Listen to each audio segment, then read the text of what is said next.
These lawnmower brands aren't as different as you think. What looks like a competitive marketplace with dozens of independent companies is actually controlled by a handful of mega corporations selling you the same machines in different colors. Let's start with the biggest player you've probably never heard of. MTD, or Modern Tool and Die, was founded in 1932 in Valley City, Ohio, and over the decades this company quietly absorbed brand after brand until it was pulling in over $2.5 billion a year. Then in 2021, Stanley Black Decker bought MTD outright for $1.6 billion in cash, having already secured a 20% stake 2 years earlier. They also picked up Excel Industries for another $375 million. That single-parent company now owns Cadet, Troy-Bilt, Craftsman Outdoor Equipment, DEWALT Outdoor Equipment, Hustler Turf, Big Dog, Robo-Mow, Yard Machines, Bolins, Husky, and White Outdoor, among others. Those DEWALT zero-turn mowers, made by MTD, sharing parts with Cadet. The Craftsman mower at your local hardware store, also MTD. Same factory, different logo. One reason companies do this is because building multiple brands allows them to reach completely different types of buyers without creating entirely new products. One customer might trust the Craftsman name because they have owned the company's tools for years, while another automatically assumes DEWALT is the more professional option because of its reputation on construction sites. Even if the machines underneath are remarkably similar, branding alone can convince shoppers they're looking at entirely different levels of quality. It's a strategy that's been used across countless industries for decades, and lawn equipment is no exception.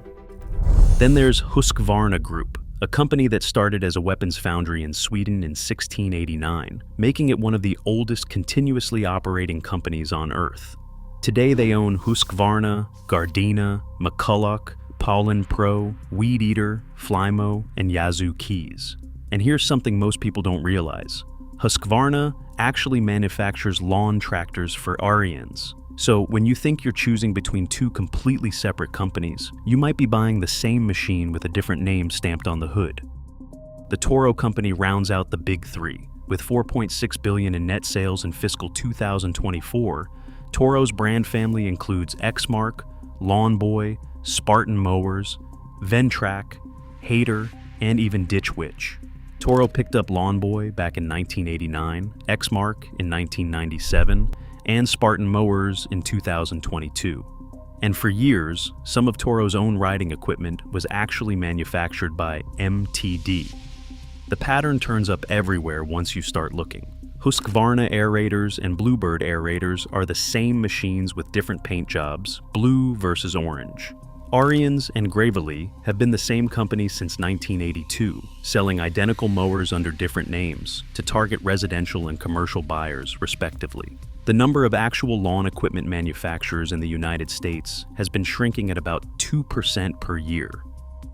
This consolidation carries real consequences.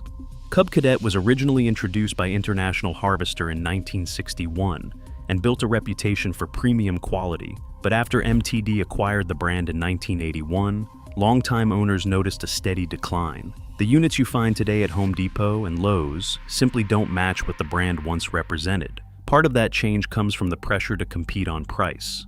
Big box retailers demand products that can hit specific price points, and manufacturers often have to find ways to reduce production costs to stay competitive.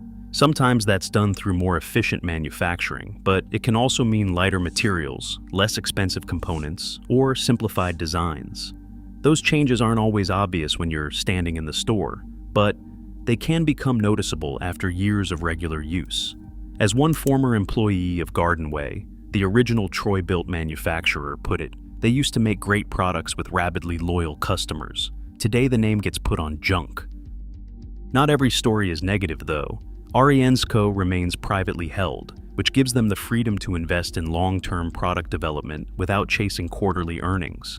The industry is also evolving in genuinely exciting ways. Husqvarna pioneered autonomous mowing back in 1995, and now has over 4 million robotic mowers installed worldwide. John Deere launched its first fully autonomous commercial mower in 2025. Battery prices dropped from $153 per kilowatt hour in 2022 to $95 in 2024, making electric mowers increasingly viable for professional use.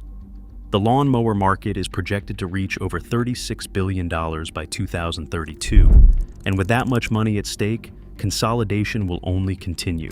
So, next time you are standing in a hardware store comparing two brands side by side, weighing features and reading reviews, keep this in mind. There's a decent chance they rolled off the same assembly line, built with the same parts by the same workers. The only real difference might just be the color of the paint.